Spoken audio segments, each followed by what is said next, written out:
I was always very encouraged to make my faith my own. Hmm. Don't just believe it and absorb it because that's how you've been raised and what you've been told. Like, you need to find out what you truly believe.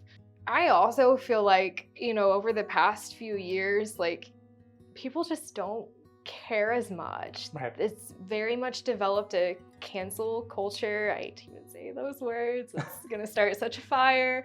But it's very much you agree with me or you're wrong and I'm done and everyone else should be done with you as well. And so I just had to live with those issues for a very long time before I was able to actually get the help needed.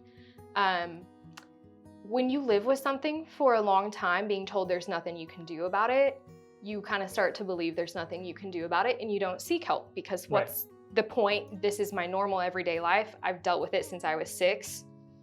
It's normal to me at this point. Hey Cené, how's it going? Good, how are you, Prateek? Good. Before we get started, if you want to let everybody know who you are, what you do, any likes and dislikes in everyday life, future aspirations, anything and everything you're comfortable sharing.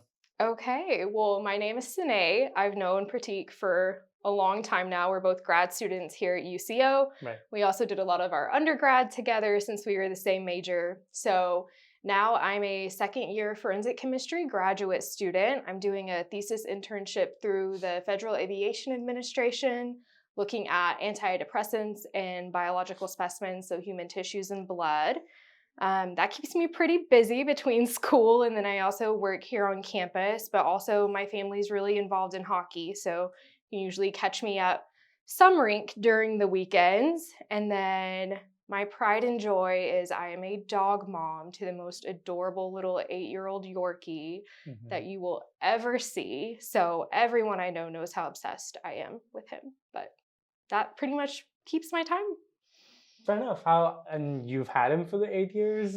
I've had him for 7. So he's a rescue dog. We adopted him through a local rescue organization, and he was a year old 2 days before I adopted him. So Gotcha. And have you always had pets at that point, or was this your first pet? This was my second. So I had a dog since I was about 10 or 11, and then she passed away, just old age, sadly. But yeah, so a few months after she had passed, I adopted Vandy.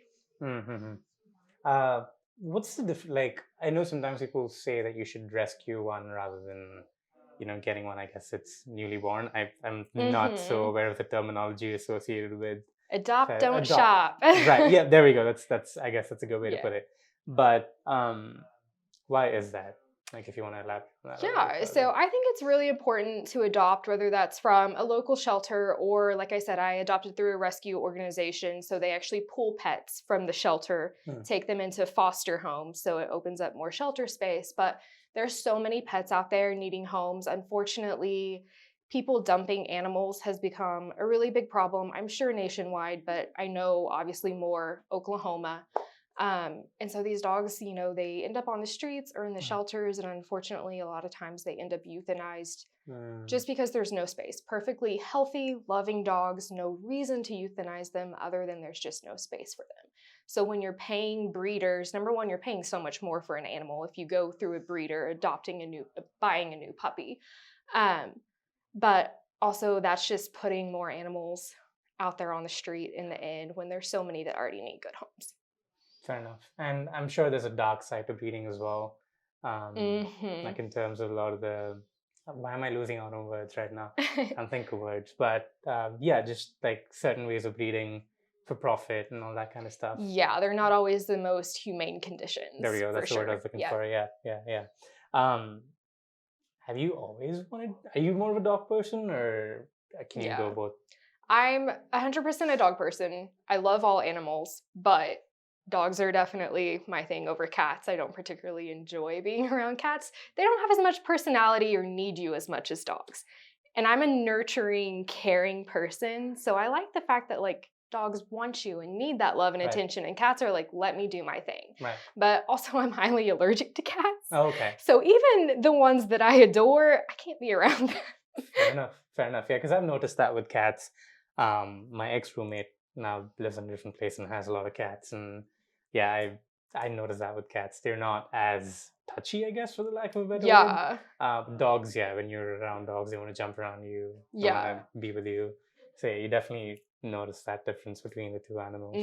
I know, like, my best friend, she has a cat. I can't even walk into her apartment, though, without having some kind of, like, Benadryl or allergy medication. Wow. I adore her cat. He's fun. He likes to be held and petted, but Mm. I can't even go in there without taking medication, so. Right, right. Well, since you mentioned the fact that we're in grad school, Yeah. how would you summarize grad school to someone who's thinking about it?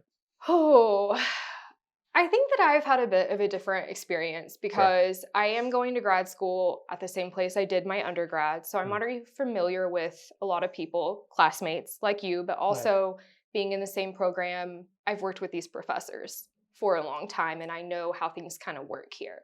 A lot of times going into grad school, I don't think people have that experience.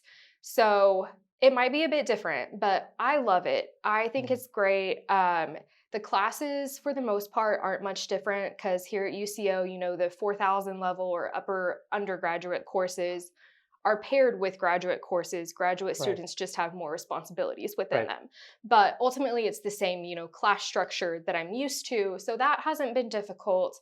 I'm blessed that I've worked with my thesis advisor a lot during undergrad. So we already had that communication and relationship. But surprisingly, my grad studies have been a lot less stressful than my undergraduate. I'm not as overwhelmed by everything going on, and I kind of expected It to the be the other way around, opposite. right? Yeah, because you hear how much harder it is, but I don't know if that's just aging and growing more comfortable with everything, or like I said, since I've been here so long, it's kind of like, whatever at this point, but it's actually been easier, so, but I That's don't want good. to give people false hope. Sure. But I mean, you're just talking about your own Yeah. experience, right? So that's completely fine. But would you say that you maybe were doing a little more extracurricular in terms of extracurriculars in undergrad, or was that always the same A regardless of? little bit because I was in a sorority here at UCO during undergrad, so that did add responsibilities, but I also didn't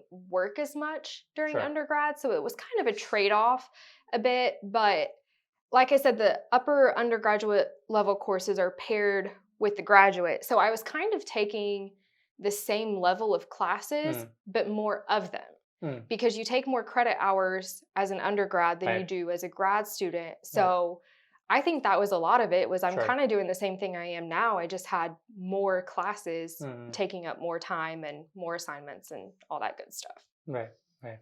So just, you mentioned the fact that you were in a sorority, and I guess for a lot of people outside of the US, they're maybe not aware of what sororities or fraternities are.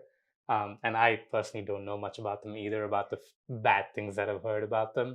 So if you want to enlighten me and the rest of them who are listening, what is a sorority or what is a fraternity? Yeah, so I think people are usually more familiar with the negative connotations that come along with them. And I won't lie, those things happen, unfortunately.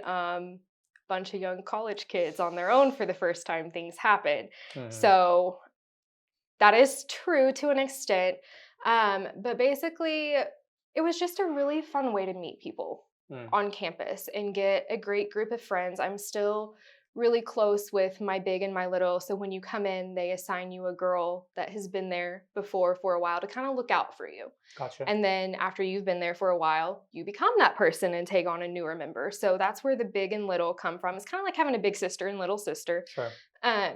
So I'm still really, really close with them. We're still best friends, see each other all the time. But we also do a lot of philanthropy events. So like charity work, we raise funds for them. We also do things within the community to give back. I know UCO has big and little event here where we go around to different places and do things to help out community members. We participate in those. Also, just fun things on campus like homecoming and cheer and dance routines and stuff like that we do. And I know other organizations here do too. So it's not much different like that. We pair up with fraternities and do formals, kind of like a prom, which I don't know if they had prom where you're from, but high school, it's basically like a big dance for high school seniors and juniors that you go to at the end of the year. So we did a college version of that. But yeah, it's just a really great way to get involved. I will say I was part of a Christian sorority on campus. So Ours was a bit different. We also had mandatory like prayer groups and like Bible study things. And it wasn't as party heavy. We had parties fun, but not like party like drinking a lot and things like that you hear with a lot of sororities and fraternities, simply because we were a Christian sorority. So that was highly frowned upon. But we still had a lot of fun, and it was great. Gotcha. Why the Greek lettering? I don't think I've ever asked that question, but that's a great question. I don't know. I am far more familiar with the Greek alphabet than I ever thought that I would be. Gotcha. Because of being in a sorority, you learn what those letters are pretty quickly, but I don't know. I guess that's something. So we have what's called a Pan-Hellenic Council, and that's kind of what oversees all of the sororities across the nation. Gotcha. And I guess that's just something they came up with. I really don't know why they have a Greek system, Greek life. I don't know. I was going to say, because why is it called Greek life? Like, is there something that you're adopting from Greek culture or no? Or besides the letters, I saw no ties to Greek life, but. Got it. How do they bring in religion to a lot of these things? Because you said like you were in a Christian sorority. Is that just basically out of the foundation of the sorority, like as a nationwide body, or? Yeah, so each sorority is different. Ours was specifically founded as a Christian sorority. The women that founded it wanted a way to connect with like-minded individuals on campus and kind of bolster their faith. So for our sorority, we, like I said, had weekly prayer group meetings. And honestly, it was just a good time to like get together and talk. We just kind of told each other what was going on in our life and found out how we could lift each other up. So it wasn't necessarily like over spiritual, but that was just a way to encourage each other. And then for each sorority has weekly meetings. They're called chapter. For our chapter, we always had like praise and worship songs and then a small little like 5-10 minute devotion just to kind of set our minds right before we got into business and did all of that. Gotcha. You know what BCM is, right, on campus? How is that different from a Christian sorority? So the BCM, we actually had a lot of members in our sorority that are members of the BCM, or we also have STUMO on campus. It's another religious organization. But BCM, from my understanding, I haven't really attended it, but my understanding is that it's more like a weekly church service that they do, which is a normal, typical modern day church service where they sing worship songs, have a longer message, all of that. And then they kind of fellowshipped. So when I was in junior high and high school, my church had a youth group. And so we would play games together, have meals together. We would also do service events sometimes like that or go on trips together. But it was just more centered around the worship service itself. Gotcha. And for those of you who don't know, BCM is the full form is Baptist Collegiate Ministry, I think? Yes. Yeah, so they are a religious organization on campus over here. So that's why that thought just popped up, because I have been to a couple of things. Well, I've been to the BCM location because we've used that building to do other events. Yes. And I kind of know about the BCM because I know people from the BCM, but I was just curious how those two are connected. Yeah. It's kind of like an on-campus church, I think, from what I've heard about it. So. Right. So from this, I'm gathering that faith is a good part of your life. It is, for sure. Is that something that you're comfortable talking about? Yeah, okay. Absolutely. Is that something that you sort of absorbed as you've grown up, or is that something that was always part of the home you came or grew up in? Both. So I did grow up in a Christian home. My mom and my Nana were the ones that raised me. My dad wasn't really part of the picture. But they were amazing, strong Christian ladies. I remember when I was little, I would sit at the kitchen table with my Nana every morning, and she would give me coffee and Pop-Tarts while she sat there and read her Bible and stuff. So those are like some of the earliest memories that I had. So I did grow up in it. We went to church, every Sunday and Wednesday. I did Sunday school, which is just like a little small group class before the main church service. All of that kind of stuff growing up. But also, I was always very encouraged to make my faith my own. Don't just believe it and absorb it because that's how you've been raised and what you've been told. Like, you need to find out what you truly believe. So I'm very grateful for that. And it just ended up strengthening my faith in the way I was raised. It was the same. I didn't switch faiths or anything like that, but I've really been strengthened through that and made it my own and taken it upon myself. I do daily Bible devotions, and I really just try to live out the faith that I believe, because I think that that's a huge problem, regardless of what your faith is. A lot of people preach it, but don't exhibit it. And by no means am I perfect, but I try to make faith-led decisions in everything that I do. So I would say it's definitely like the most important aspect of my life. In terms of like sort of growing into it and sort of making it your own, do you remember any examples where you sort of questioned what you were believing in and like how that possibly strengthened your belief in? Yeah, so one very specific example, I hate to keep bringing school up because it's probably not okay. the most favorite part of our lives. It's what we do all the time. That's okay. But, I'm a scientist. I'm a chemist. Yep. A lot of times science backgrounds take out the faith aspect because they're rooted in hard facts, as it should be. So I was homeschooled during junior high and high school. And so obviously we had more of a faith-based curriculum that we used for my textbooks and such. So I wasn't preached to about like evolution and things like that. Obviously things have changed, evolved in that way, but not evolution the way the term's normally used. So I was kind of nervous coming to college for the first time, and really being exposed to that. I didn't know if the classes would attack my faith. Not intentionally attack it, but just things presented, would it weaken me and make me question things? And instead, just seeing how intricately things are designed and made with very specific purposes, like even just like each cell in our body and the way they're constructed, like all it did was just really strengthen my faith. Because for me personally, I was like, there's no way this is happenstance, just by chance, boom, this happened. Wow, like this is so intentional and so intricate. And so that, for one, really strengthened it when I thought, honestly, it might kind of knock me down a few steps. Right. Because I think college can be one of those environments where, because you're not at the same place where you've grown up or where you learned that religion, it can sort of go away from you because you're maybe not practicing it. Things like this happen where you start questioning things, and then you sort of push yourself away from it and so on. So that was just a thought that sort of crossed my mind. Oh, by the way, I was going to say, you're good to drink water in between when you're talking if you want. Perfect. I may in a minute. Yeah, cool. So yeah, in that sense, are there certain, well, I have multiple thoughts. I'm trying to condense them all together, so I'm just looking up. But in terms of practicing faith and so on, there's this thing I heard on a podcast, which I spoke to someone else also that I had on as a guest. And the concept was like us practicing an interpretation of what we are taught or what we read. As in, say, for example, someone's given the Bhagavad Gita, which is one of the most common books read in Hinduism. Because of my life experiences and the things I've seen in life, what I take out of the book is going to be very different to what someone else takes out of the book. And we end up living those things. Like the things that we take away from the book is what we end up living in some sense. And they called that the interpretation of religion, and that it's possible that sometimes people are not purely practicing the religion.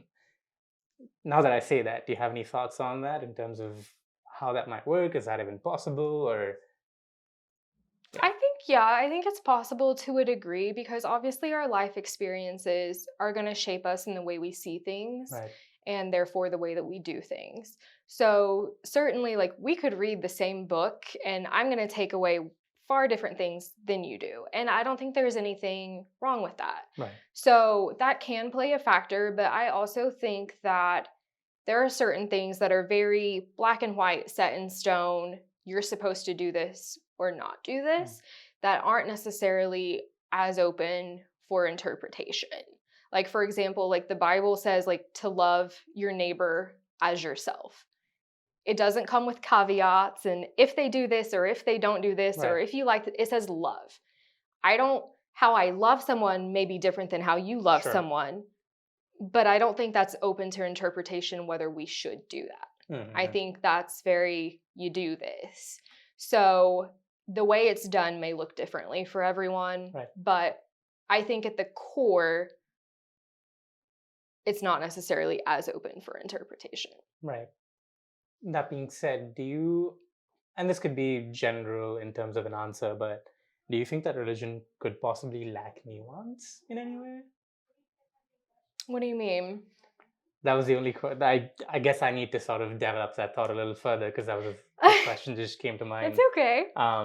But yeah, just from a sense of, there's a lot of things that certain books might say, and again, I'm not taking any shots at anybody, but Right. certain books might say about this is how you need to do it. If you don't do it, you are wrong for not doing it. Right. And so on. So yeah, like that's where I sort of start to question if, there is a lack of nuance. It's sometimes in these books because at the end of the day, again, like what our experiences dictate what we end up doing most of the times. Yeah. And, like, for example, this is a very random example, but a book might say that robbing food is bad. But a person who's not eaten or his family has probably not eaten for a week, he'll probably see robbing as a way to feed his kids who've not eaten for a week. Right? So sure, is that a bad thing to do? I'm not justifying robbing, but his kids ate that day. So yeah, again, it's not justified, but I can understand why that happens. Sure. So that sort of, okay. I guess. That I understand your question a lot more now. I definitely think that there is wiggle room right. when it comes to things like that. That's also where like grace comes in. We're humans. None of us are perfect at the end of the day. And you know what? If the example you gave, if that was my family, I would probably do that. Right. I wouldn't go rob a bank. Sure. But I would certainly, do what I had to provide for my loved ones if it came down to it. So I do think that that's where having room for grace comes in, regardless of what religion you are. Others may not see that way. I know that there are people that are very strict and by the book, and sometimes it can be a bad thing. Overall, it's not necessarily a bad thing, though some people take things too far. But yeah, I think that it's important just to remember to have grace for each other and just do the best that you can. Also, for me personally, at the end of the day, it's not up to me to judge someone else. Right. So I try to keep in mind. I'm bad about that because sometimes I'm like, what are you doing? No, I think that happens to all of us, yeah. right? Because that's the instantaneous reaction to things, but then you have to sort of pull yourself back and be like, hey, give not that my person place. a chance. Right, it's not my place. Should probably just walk away. Like, my opinion doesn't really matter here. Oh, yeah. And then that's a struggle. Right, yeah. No, I guess, it sort of happens with practice, though, I suppose.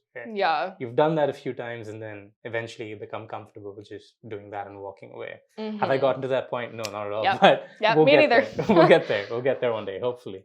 In that sense, though, like, would you sort of say that religious extremism comes from the places of not seeing that there is wiggle room? I guess that's a loaded question, but... Yeah, I think that, again, it's kind of down to life circumstances. I think that a lot of times those people lack empathy for others. And at the end of the day, religious extremists, I'm not even sure that they're doing it so much because they think that's what the religion actually should be. Like, I don't think they're necessarily doing it to defend their religion so much as it is to push their own agenda. Right. I think is what it comes down to a lot of times, because most religions are very loving religions. Some I know are have harsher punishments than others, I guess, in them. But at the end of the day, most of them want love for each other, and religious extremists certainly don't exhibit that, in my opinion. So I think that they've kind of turned from that and are starting to push their own more so than their religion. Right, because I think if you look at it more closely, it sort of looks like their greed or their need for more, need for power sort of takes over the actual religious practices that they preach that they're trying to share or they're trying to teach the world. I would 100% agree with that. I know a lot of times, and I hope this does not offend anyone, feel free to edit this if you need to, but after the 9/11 attacks, people really came against the Muslim and Right. Islamic religions. And that was so unnecessary. Yeah. And the hatred and fear that that inspired of so many innocent individuals is not all right by any means. And I'm so hurt and ashamed that that was even a thing.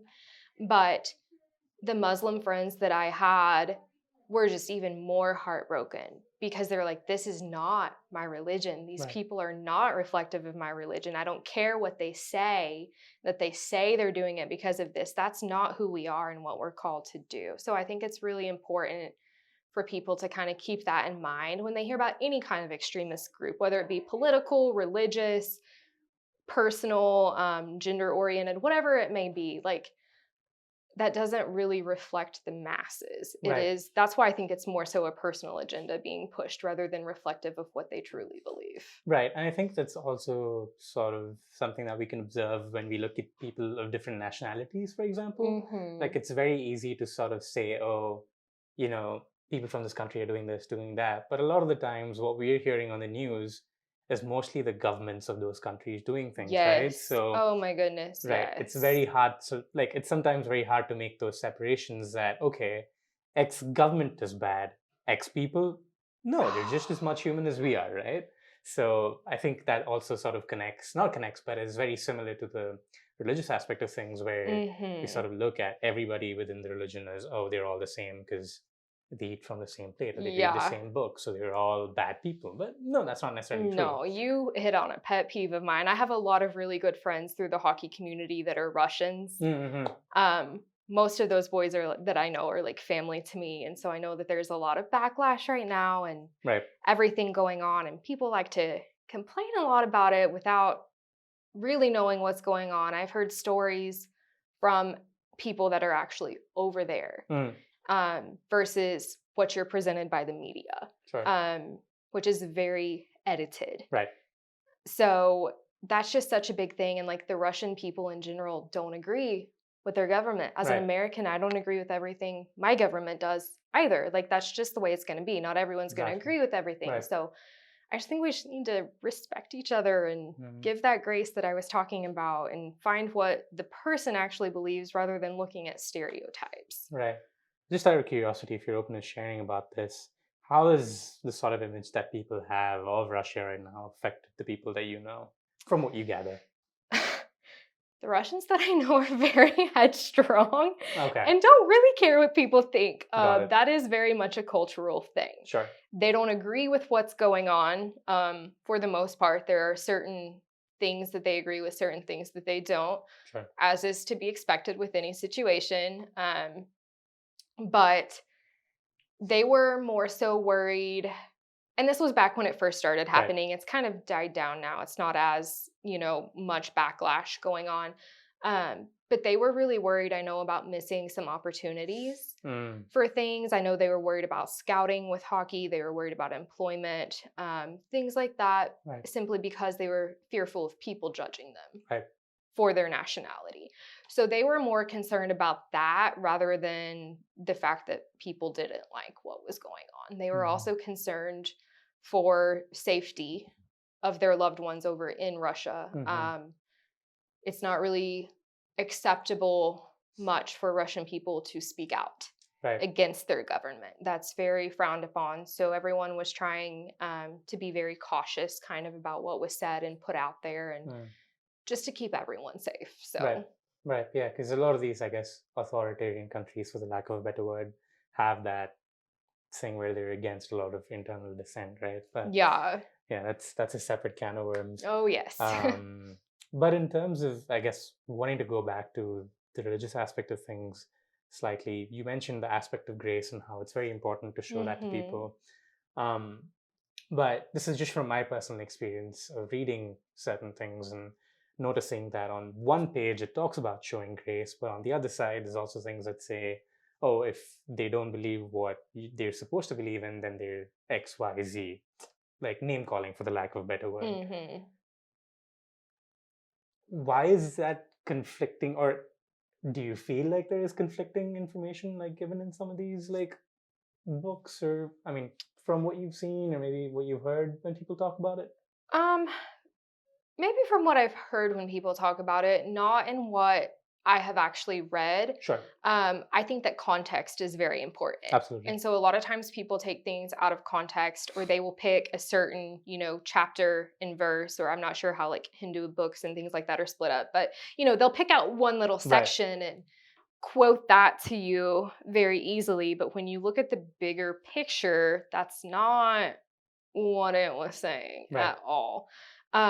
So I think a lot of problems do stem from that. Mhm. Also, these are all historical books, Right. right? I mean, at the end of the day, if you believe in any religion, you believe that those books were written in a certain time and place by certain people. So they have those cultural influences, Right. whether that be the grammar and the way things are said or the way things were carried out. They're living these experiences in that time. And so things look very differently. Right. There are many things now that are acceptable that weren't before, Right. or vice versa. And these people at that time didn't have that. They had their circumstances that they could present about. So I also think that it's important to take in cultural context, not just context of the words themselves. Oh, absolutely. So I think when you do that, at least, I won't lie, I haven't really read religious books aside from the Bible. I know the basics of some religions, but I haven't looked at the actual manuscripts. Right. So I don't want to speak on those because I'm not qualified to give an opinion. But, at least for the Bible, what I've read, like, I have not found any conflicting information when I'm reading. I have had to change my own thoughts and interpretation of it a few times to be like, oh, wait, I think it actually meant this when I've gone here. But, it's just like reading a textbook, a mystery book that you have, anything else. Your mind kind of changes as you go along and gain experience. Right, totally. And yeah, the thing you hit on something that's really important in terms of understanding the context with which a lot of these things are written, be it culturally or the times they were in and so on. Right. So it is quite important to understand that as well. Because yeah, like you said, people tend to cherry pick things and sort of use that as fuel for their fire, so to speak. Yes. In terms of, I guess, being dissenting voices towards something. But in terms of that, understanding context, have we always not had the ability to understand context as a species, or are we losing that even more now? Oh, I don't know. I think humans have probably always had it to some degree. I also feel like, over the past few years, like, people just don't care as much. Right. It's very much developed a cancel culture. I hate to even say those words. It's going to start such a fire. But, it's very much you agree with me or you're wrong and I'm done and everyone else should be done with you as well. So there's just such a lack of tolerance, not even lack of understanding, but there's just no tolerance that it could potentially be a different way. And I feel like that has greatly increased. I'm certainly more aware of it now. So Right. And I think some of that awareness comes from the fact that we live in an age of social media. Whereas back in the day, probably you wouldn't hear about it as much, but that doesn't necessarily mean that it didn't exist. Yeah. Because when you hear people of those ages talk about certain things too, you're like, okay, you're not that much different from the way people are now. But now it's just that it's so loudly present in like the environment we exist in. It's so easy to feel like it's at a heightened sort of state, while in actuality it's probably just heightened in terms of how much you hear about it. Not so much in the fact that more people, well, I guess more people also, but I guess in the sense that it's around, it's always been around, but you just hear more about it because of social media. Let's get into cancel culture because you said it might start a fire. This is I didn't want to say those words. Okay, go ahead.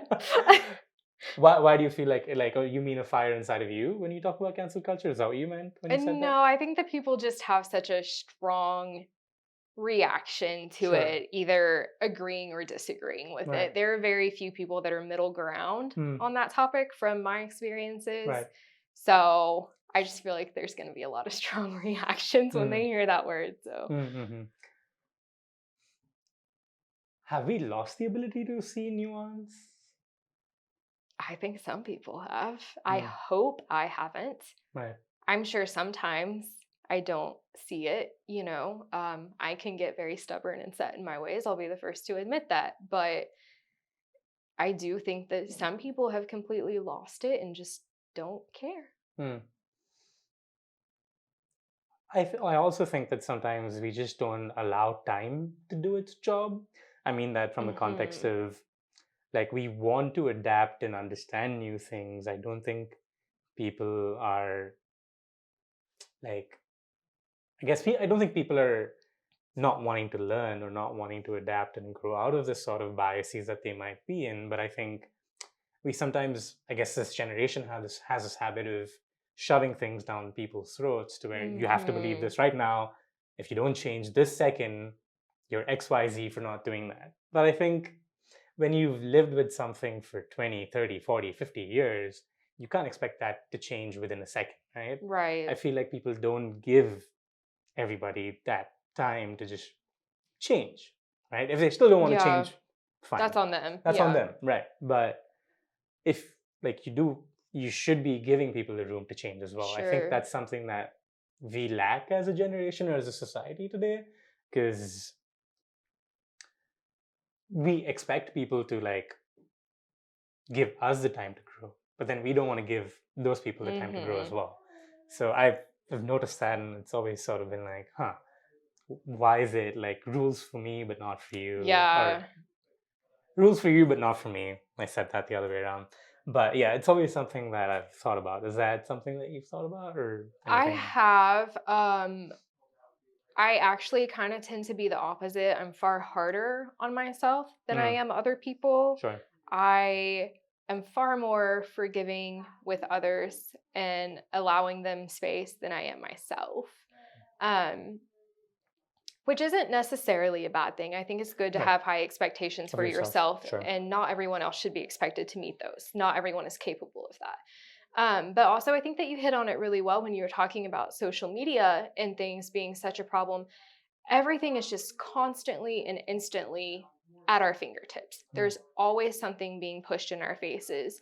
And a lot of times it is a very one-sided thing, right? Like a lot of media, and I don't want to say all media because there is good media, but a lot of times people are pushing their own agenda. Right. So that is how they present the information. And we get so much of it all the time. Just think of all the social media platforms we have, plus news alerts and this and that.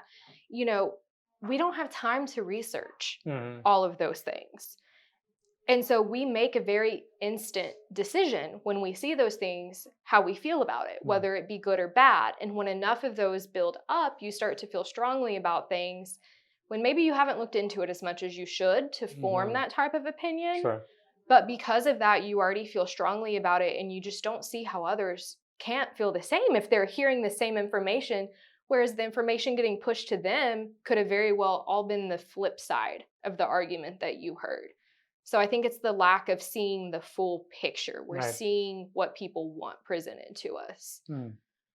Right. Yeah. Because I think we very much have this sort of, again, like with the words, it's like a tunnel vision. Chamber. Right. Yeah, like an echo chamber of sorts where you're just sort of sucked into your own beliefs, and whatever media source spouts those beliefs or spews those beliefs is what you want to align yourself with. You don't want to necessarily look outside of those media sources to sort of understand the full picture, like you said. So yeah, that's definitely something that I think our generation is getting better at from some examples I've seen.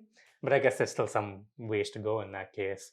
But I'm curious, like, are you like a regular watcher of the news, or are you just sort of observing things like when they come on social media? And that's the extent of it? I try not to watch the news or look at too many things like that. Honestly, a lot of what presented to me, I'm just like, this isn't even that important. Why are we making such a big deal out of it? I'm sure to some people it is very important. So I don't want to discredit that. But just me personally, a lot of things I see, I'm like, I don't even care. Just do your job and get on with it. So I try to avoid that. I also try to just kind of scroll past those posts on social media. There have been people that really push their thoughts and beliefs and stuff on my friends list on social media. And I've kind of muted their post. I'll still check in time to time to see how they're doing, but I don't want to see all that in my news feed, especially, what I'm doing in my chosen career field. I'm surrounded by so much bad and negative every day that it was really affecting my mental health, because I would face that in forensic toxicology, so post-mortem cases, a lot of death, and Negative in a very different way, right? Yeah, a lot of times not, accidental death. These are homicides, tragic accidents, really bad things that have happened. Right. And then I would come home, and I love mystery, so I'd be reading all this true crime with more bad things, and then I would relax by getting on Facebook, and there's more bad things, and it was just really affecting my mental health a lot. And so I made an intentional goal, I guess, to really stop doing as much as I was. I get enough in my career. I don't need that. I don't need more thrown at me. Right. Yeah, I felt like that detachment to the news, I think during COVID mainly, because it got to a point where just looking at the numbers every day just messed with my mind quite a lot. So yeah, I think that was when I sort of started gradually staying away from watching the news. But at that, like up to that point, I would watch clips of it on YouTube as well. But yeah, I don't do that often anymore. A couple of times there are a few sources that I reach out or that I seek, but other than that, it's probably it. But yeah, it's just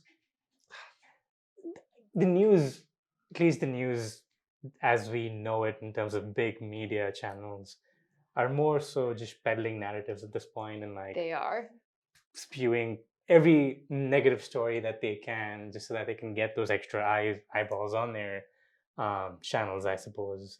So it's just better stay away from it than indulge in it, because it's not really helping. Because like you said, right, like you also don't have or generally speaking, because of how much we get, we don't have that time to research and look at stuff. And sometimes I guess the trust people have in the news is that they do the research, but then we live in an age where they don't do the research anymore. Yeah. At least most of the big ones don't, seemingly. So I think it's important to also sort of know how to detach yourself from the news. And again, I'm saying this generally, but because some of the things that are on the news every day, I'm like, this is not helping anything. And I understand, like you said, right? I also I'm off that sentiment where there's certain things I'm like, it doesn't really affect me, couldn't really care. But then it does affect other people, so I understand why it matters. And I'm not necessarily saying that they shouldn't think about it or they shouldn't worry about it. But it's just not something that I need to worry about, so I sort of stay away from it and don't let it get into my sort of mental space, if you will. But since you brought up forensic toxicology, let's get into that a little further, sort of switching gears, if you will. Okay. What interested you in forensics initially, and why did you choose that as a path of education in undergrad? So I'm one of the weird ones that has always known what she wanted to do. I know that's rare, but I decided on forensics when I was about 9 years old. Oh, wow. Yes, right? Wow. That's extremely rare. Kids at that age are switching their future profession every 5 seconds and want to be astronauts and things. And that's great. And some are, but as a kid, you have big, lofty dreams that aren't necessarily the most attainable. Right. So I've always loved mysteries. I grew up reading, the Nancy Drew mysteries. It's a really popular young girl detective series in the US and Canada. And Agatha Christie mysteries and things like that. And then I would play mystery computer games when that, computer games and stuff became way more popular. And the CSI shows came out. And so I distinctly remember I had been playing a mystery game on my computer, and my Nana called me and said, "You need to turn on CSI right now." And so I was like, okay. And I turned on the TV, which also, disclaimer, CSI effect is real. It is not real life. We'll get to that in a second. Right. But I turned on the TV, and so there, I've already said hockey is a very important aspect of my life. Well, that CSI episode happened to be dealing with a hockey team in a rink The equipment manager had ended up killing one of the players. The Zamboni that clears the ice and shaves off the top layer had picked up a tooth. It was evidence. They mixed everything I loved. Like, how could this get any better? Right. And also just seeing them do their lab analysis, like, I didn't know what it was at the time. It was a mass spec machine. Found that out years later. But I was like, that looks so cool. Look at them squeezing these little like drops and stuff. And then look at all these colored peaks. And that's so fun. And I'd also always really loved science. I was really good at science and math in school. So I was like, I'm going to be a CSI when I grow up. Well, as I got through high school and into college, I found out CSIs don't typically do all of those things. Right. You typically are either an investigator where you go collect evidence from the scene, or you're a DNA analyst in the lab, or you're a chemist/toxicologist in the lab, or a pathologist doing the autopsies. You don't do everything. Yes.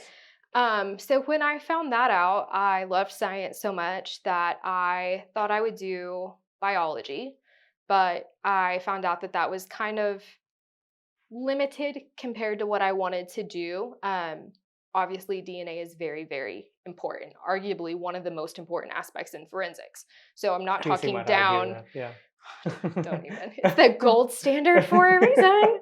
I'm not talking down on anyone by any means, but I didn't want to just look at DNA and blood.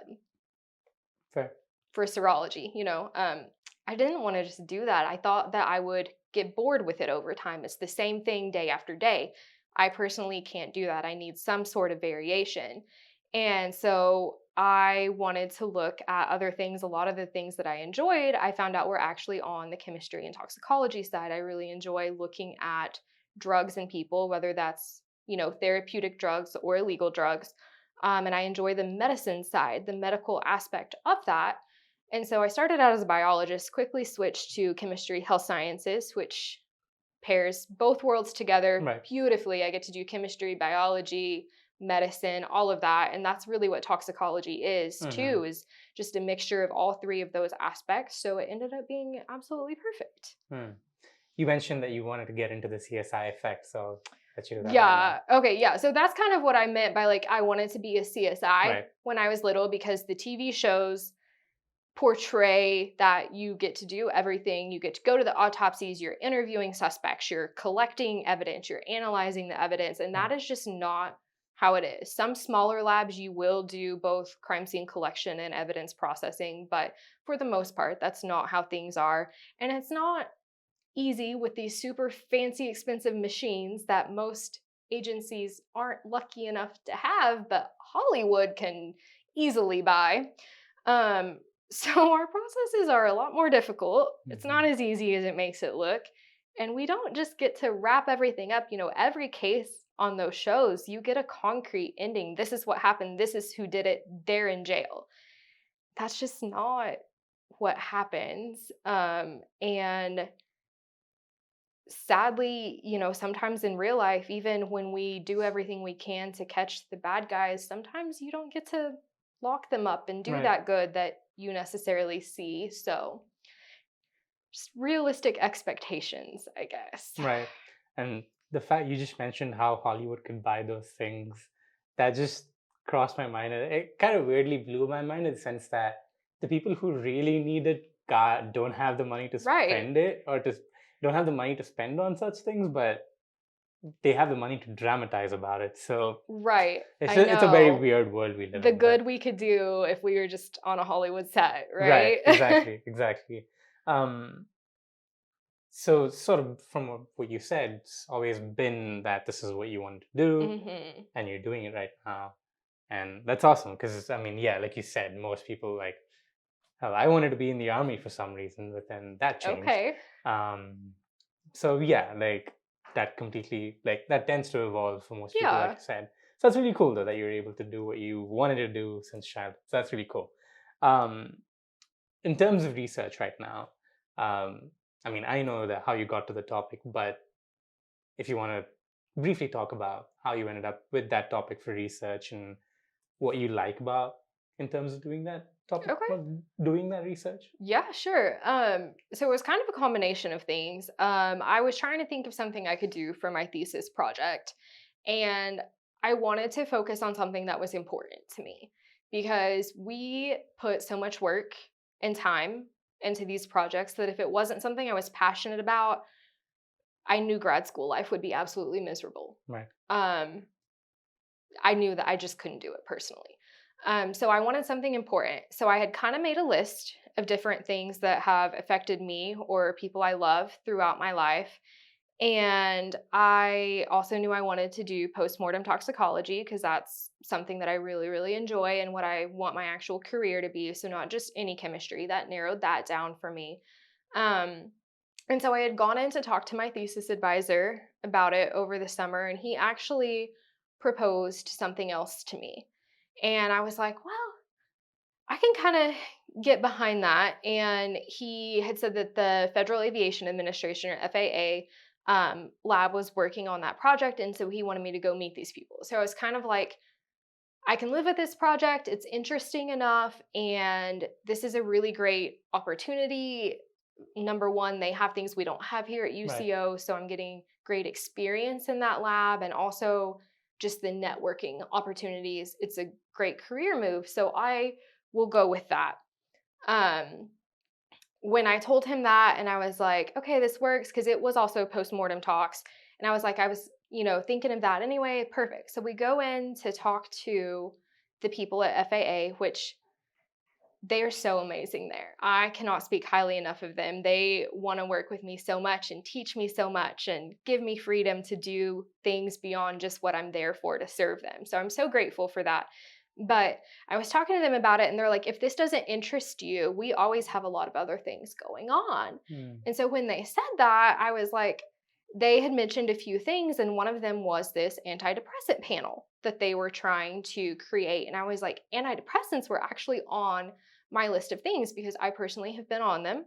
I know a lot of people that have, and upon doing my research after this project started, antidepressants are actually the most widely prescribed medicine in the United States.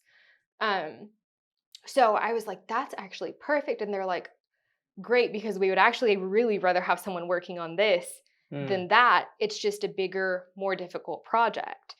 And I was like, I'm up for it. I'm so passionate about it. It's what I had wanted. So really it was a blessing that it just all worked out and got me there. But yeah, we're looking at, there's 18 different antidepressants on my list right now. Some of them are metabolites, which is what your body converts the drug to just through natural processes. I know you know, but I'm sure most people are like, what is a metabolite? Right. What are you even talking about? Yes. Right. Yeah. So it just converts in your body to the other metabolite there. And so with this panel, we'll use it to detect all of those drugs in blood, but also, sorry to get gross on y'all for a second, but plane crashes are traumatic. Very much so. So we don't always have blood samples. Sometimes you get whatever's left of the body. There, that's the most PG version I can give. Right. Whatever is left of the body. But if you only know how to test in blood, because that's what most crime labs focus on, because they do typically have blood samples, especially, medical labs looking at these drugs and such. Well, you can't treat other body tissues the same way, and the concentration in them is far different because it goes throughout your body after you take a drug. So we need to be able to establish it in those other tissues as well. So I get to look at not only blood samples, but I get to do all the fun stuff with the autopsy samples we get and look at other things to determine. So right. So you mentioned antidepressants being on your list of things that you'd be interested to do. Is that something you're comfortable talking about in terms of your history with having to take those? Yeah. Okay. When were you put on those medications, I guess, would be? So I had a really bad experience. I won't lie. I was diagnosed with anxiety and depression when I was 6 years old, which is extremely young. And at that time, there was no medication that they could give me. None were approved for children of that age. They weren't safe. And so while my doctors admitted this was an issue I had, no one was like, oh, you're fine, you don't have problems. unfortunately, they were like, there's just nothing we can do for you. And so I just had to live with those issues for a very long time before I was able to actually get the help needed. Um, when you live with something for a long time, being told there's nothing you can do about it, you kind of start to believe there's nothing you can do about it, and you don't seek help because what's the point? This is my normal everyday life. I've dealt with it since I was 6. It's normal to me at this point. I don't know how to not live with anxiety and depression. So when I was finally old enough, I didn't seek help for a long time. It finally got extremely bad and dangerous for me during a certain time period. It was right after high school, and my mom was like, you're going to the doctor and we're getting you on medication. You're old enough, they can give you something. You don't have to live like this. And she was scared she was going to lose me at that point. And as a mom, obviously, she's going to do anything she can to protect her baby. Absolutely. Yeah. So we went to the doctor and they put me on an antidepressant. And it was terrible. It was worse than not being on medication because what it did was it calmed my outward symptoms. So I stopped hyperventilating. I stopped shaking when I was having a panic attack. I wasn't screaming or crying or anything like that. So to everyone else, I appeared fine. Yet those symptoms were still happening on the inside. But I couldn't show or tell anyone. That just made it so much worse because then people didn't know when they needed to help me. So I didn't want to do that anymore. And so I just stopped taking that, which don't do that, folks. Don't just stop medication someone puts you on. But I stopped. So I quit that for a couple years and then things got really bad again. And again, my mom was like, you're going to the doctor. Like there are other medications, there's not just one medication. And so I went to the doctor and he was very understanding and he himself had dealt with that. So that helped because this is someone who not only is an educated professional, but they've lived it. And some of these things you can only get by experience. And so he gave me some other medications to try. And typically it takes about 30 days for your body to get used to a new medication and really start to see a difference. So I expected that. But luckily with me, the first pill that I took within an hour, life was so different. And so I was on that for a while and then things had gotten better. So I stopped taking them and then things got worse, but I didn't take them again because sometimes when you're in a really low place, like it's hard to accept help. So that's kind of where I was, but thankfully, like when things stopped being so overwhelming and crazy in my life, I've learned to make sure that I eat right because my anxiety and depression symptoms get worse if I haven't eaten. I've noticed that. Also, if I am sleep deprived, which, hello, college, I am a miserable, miserable person. So just basic everyday needs that I wasn't necessarily taking care of, I have found help. So by making sure to take care of that, it's kind of minimized my symptoms and just leaning more into my faith. And I started doing yoga and all of these things to help. So thankfully, like this past year, I've probably been the most mentally stable I've ever been in my entire life. Knock on wood. And like, that's not even an exaggeration because I was diagnosed when I was 6, but obviously I'd had those problems, long before then. I didn't wake up one day and that's what it was. So literally the most stable I have been in my entire life. And I'm like, oh, is this like what normal people do? Huh. Okay. But so I'm not on any medication right now, but that was something that was very important to me is to look at the effects. I've also had many friends that have been on antidepressant medication and things like that that have either helped or they've unfortunately abused them, in which case it has harmed them. That's not on the drug itself. But so I really wanted to look at these and see how they're affecting people. So sort of tying that back to research, anything that you found so far that you can talk about in terms of where you've gotten in terms of research? Yeah. So through things that I've reviewed, it's actually given me a better understanding of myself and why I feel and experience some of the things I do, which was a really nice added bonus. I didn't expect that or go into this thinking that. But Things are going really well in the lab. I've had to kind of shift my focus. I wanted to see how they affected people, but that's not really what my research is as much. Right. It's more so just detecting them. But it's working. We're getting our tissue controls to hit. It's really exciting being in there every day. Apparently, the things that people normally hate to do, I actually love to do. And they're like, you're so weird for that. But hey, But if you're happy doing it. I know. I'm like, you should be glad because no one else wants to do it. Right, So exactly, it's yeah. perfect. But yeah, things are going so well. It's so fun. I honestly feel like I'm living out my dream every That's day, good. which is great. So Good on you. That's awesome. yeah, and I'm glad that I really enjoy it because if I had gone in this lab and then figured out that's not really what I want to do, I'm a little too deep at this point to pivot from that. So Right. But in this sort of, I guess, doing research related to antidepressants and so on, I guess, I mean, I'm quite curious by the fact that you mentioned did you say that it was like the most consumed type of medication in the US? it's the most widely prescribed. Yeah. Most widely prescribed.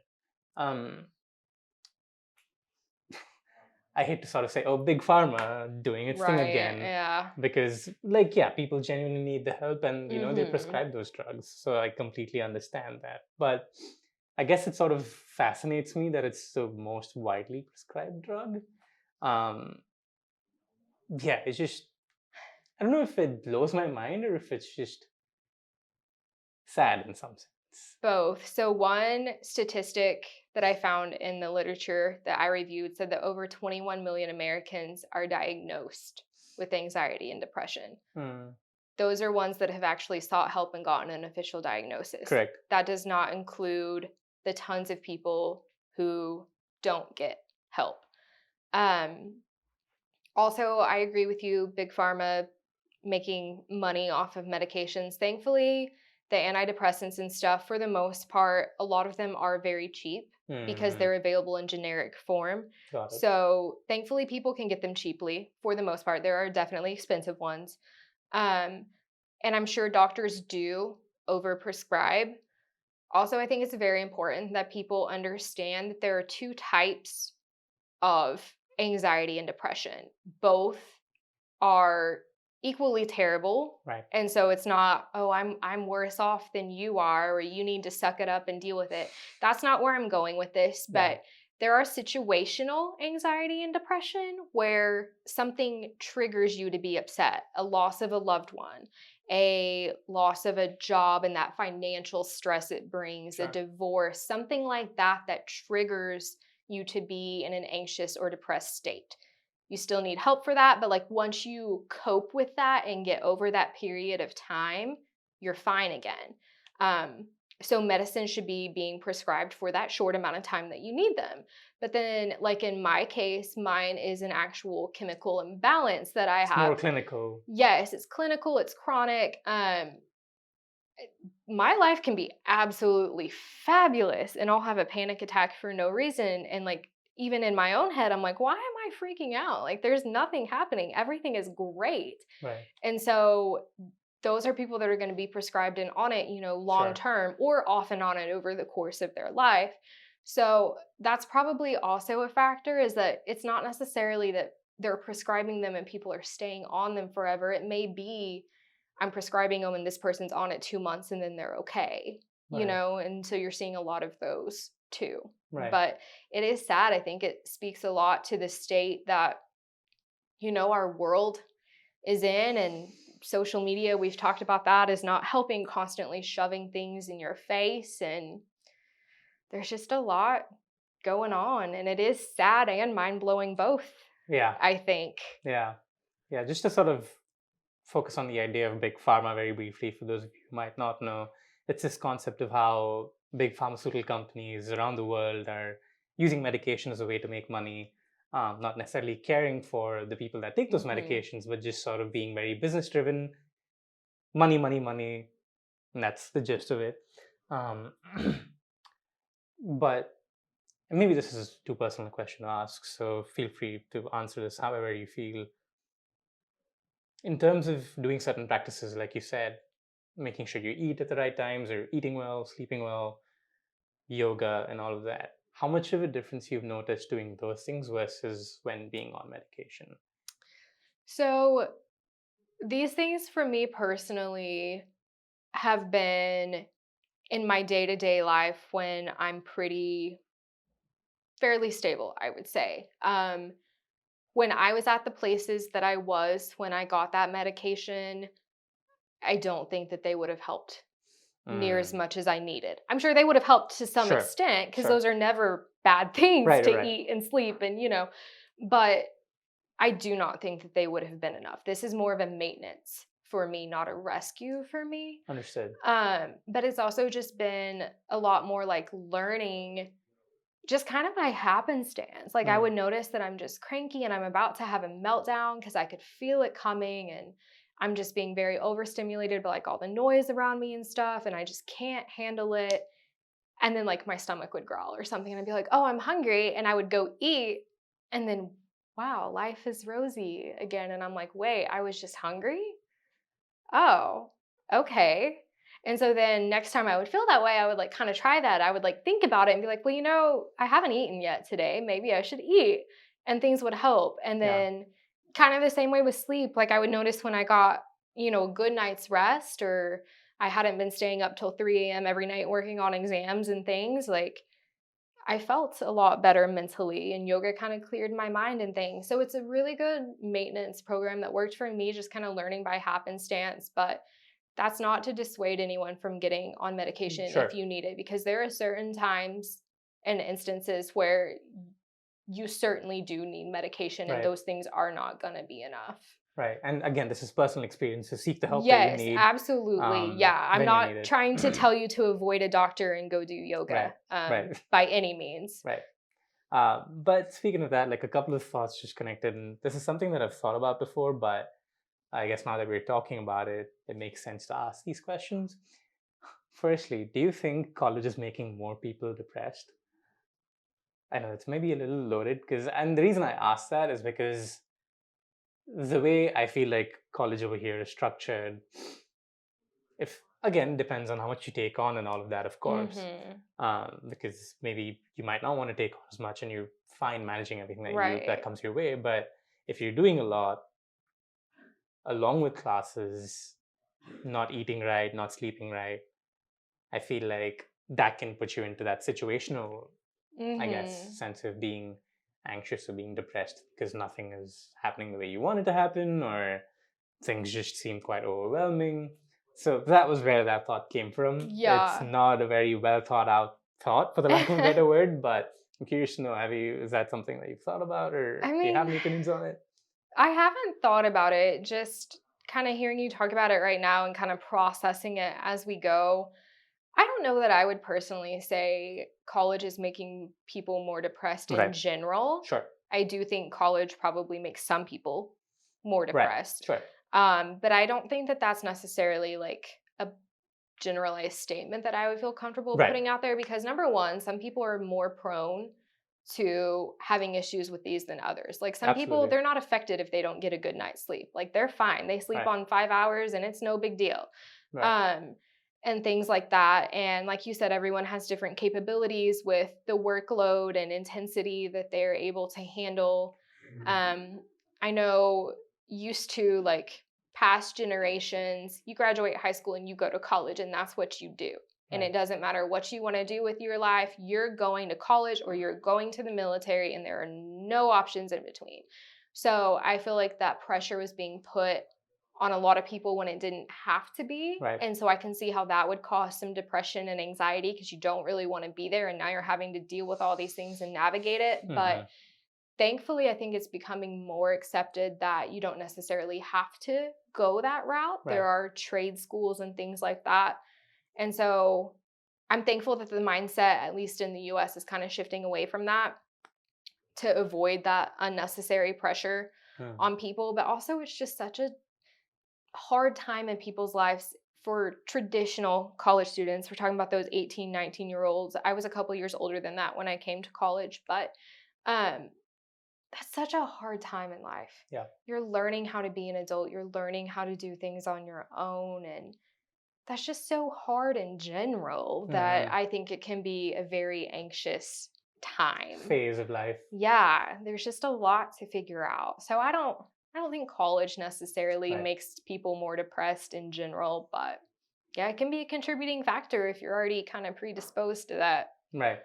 Sorry, that was an undercooked question. I was just That's okay. I know where you were like, going with it. Yeah, it's a good thought. Right, because like I've noticed like how we can, like, at least in the circles that I've been around, how a lot of us just are constantly doing a lot, and then we have those moments where, like, oh shit, like, I'm overwhelmed and this and that Yeah. and the other. So that was sort of the thought that I guess led to that question. But there's another question that I had to just evaporated. And it's gone. Let's see. I'll try and come back to that in a second. But you mentioned that you were homeschooled, and I think that's a concept that I've learned more about after coming here, because I don't think homeschooling is that common back home.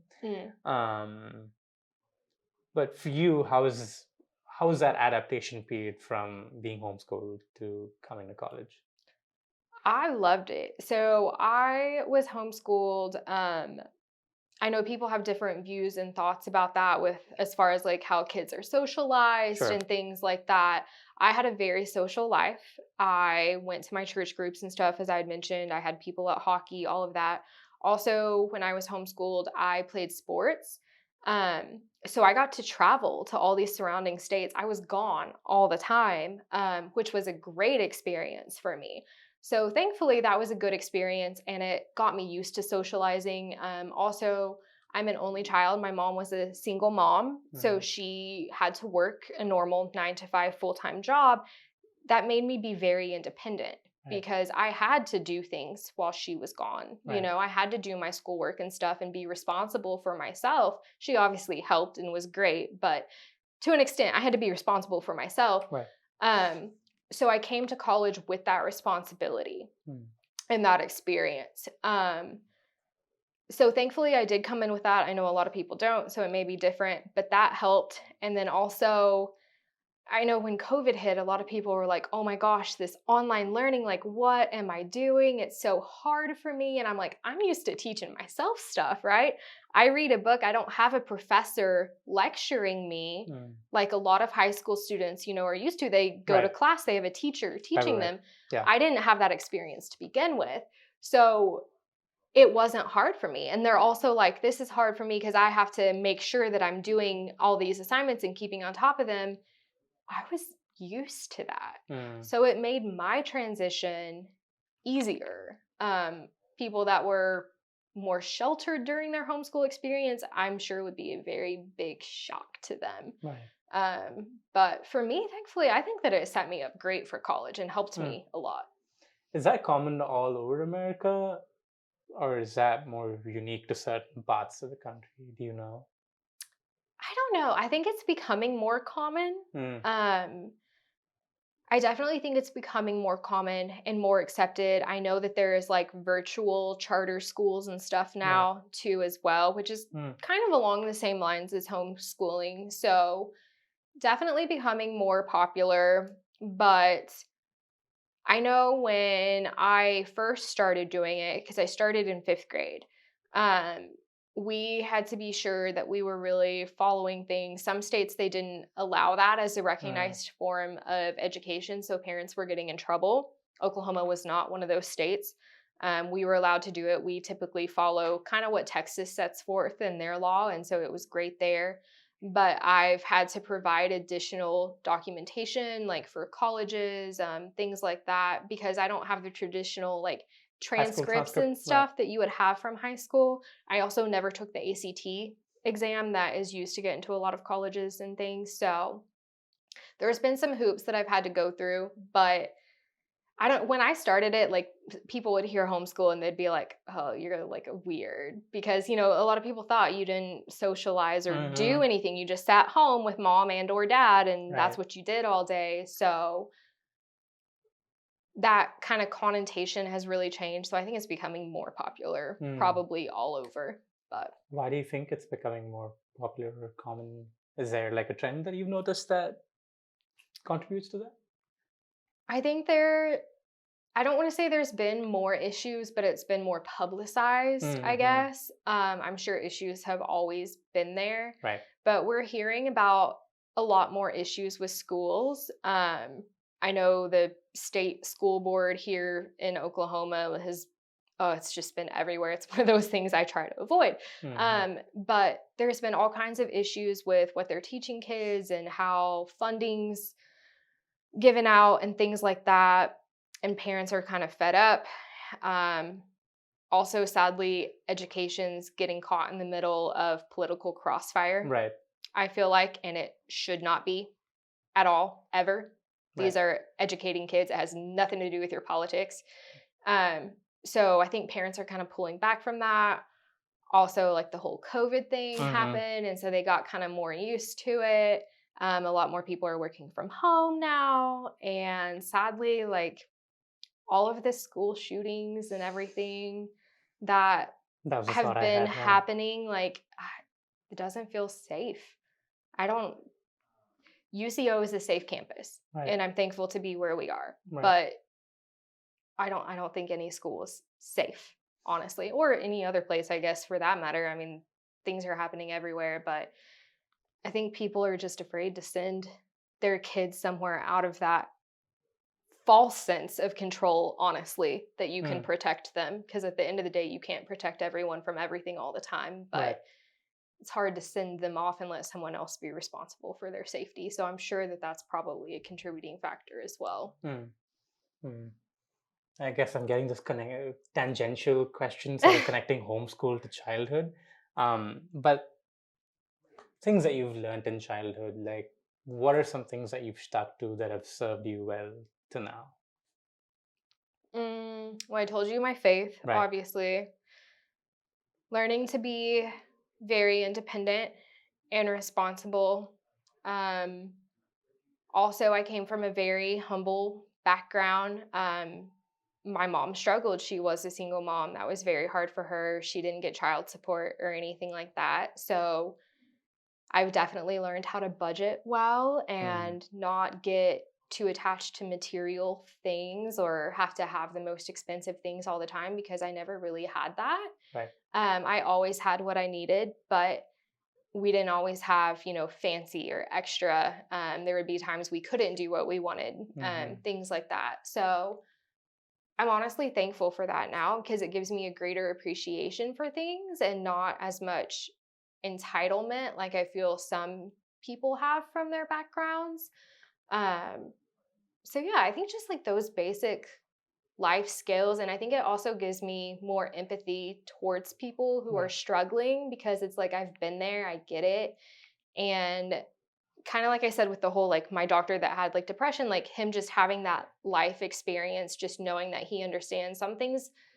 You can be the best, most caring person in the world, but unless you've lived through that, you can't fully understand or help someone.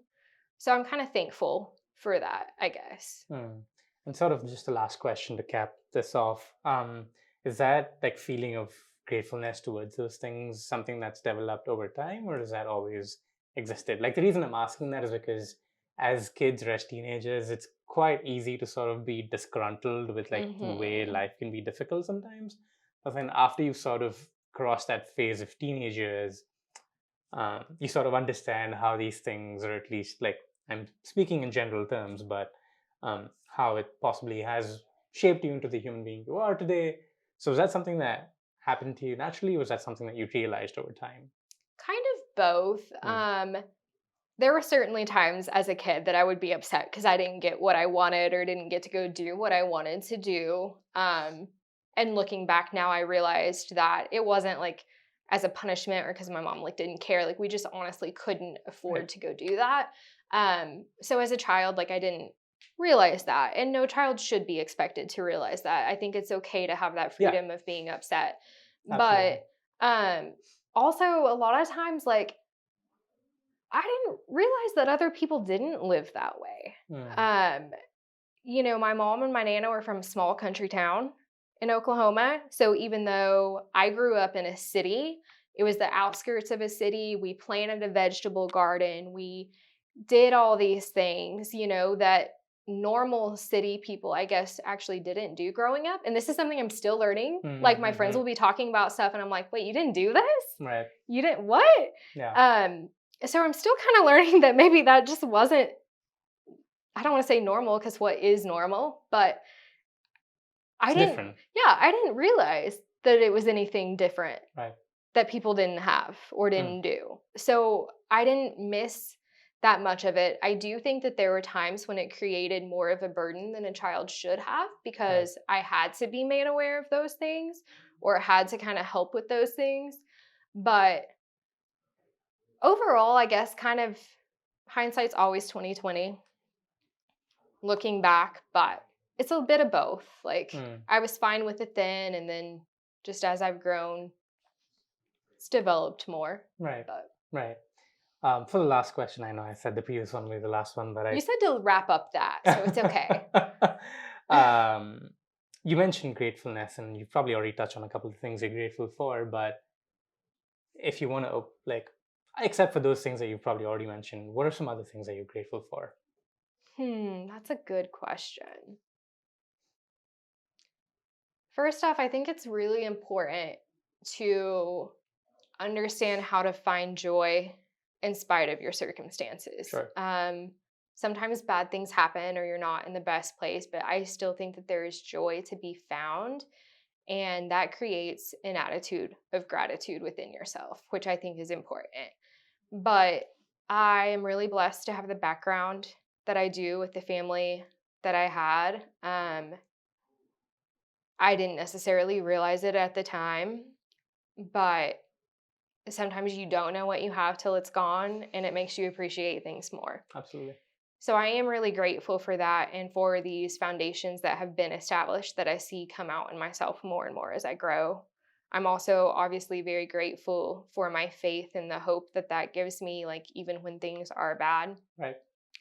I don't always realize it or feel like it all the time, but I really do have a great support system of people that I know care about me that I can go to if I have issues, and I see that come out more and more too. I, as well as many Americans, don't realize how blessed we are compared to other people just with the basic things that we have.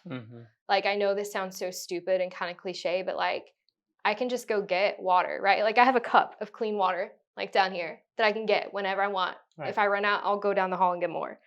Some people, like, don't even have that. Yep. You know? And, like, when you look at how blessed you are compared to, like, what some other people go through, it's hard not to be grateful. Right. And like I said, I feel like I'm living my dream. Like, these are things, like, I look back and I'm like, little girl me would be so proud and, like, would think that big girl me was, like, the coolest person ever. Right. Because these are things, like, I've wanted to do forever, and just to have the opportunity to do that and the ability to do it and wrap my mind around those things and get those things done.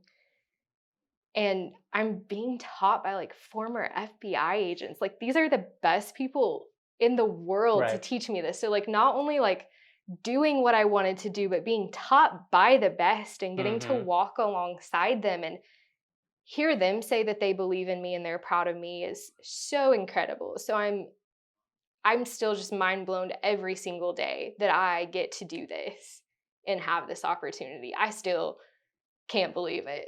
I've already completed my undergrad degrees and I'm halfway through grad school, and I still can't believe it. So Right. Yeah, I think that's a great note to close off on, because I think we can lose sight of those things sometimes, and it's very important to remind ourselves that, there's a lot to be grateful for in this world and in this life that we live in. So cool. Well, thank you so much for having this conversation with me. Yeah, thanks for having me on your podcast. Of course. It was fun. My first podcast. Of course. Yeah. I'm glad we could do this. Thank you. So thank you for making the time. And for those of you watching, thank you so much. We'll see you guys next time. Thanks, guys.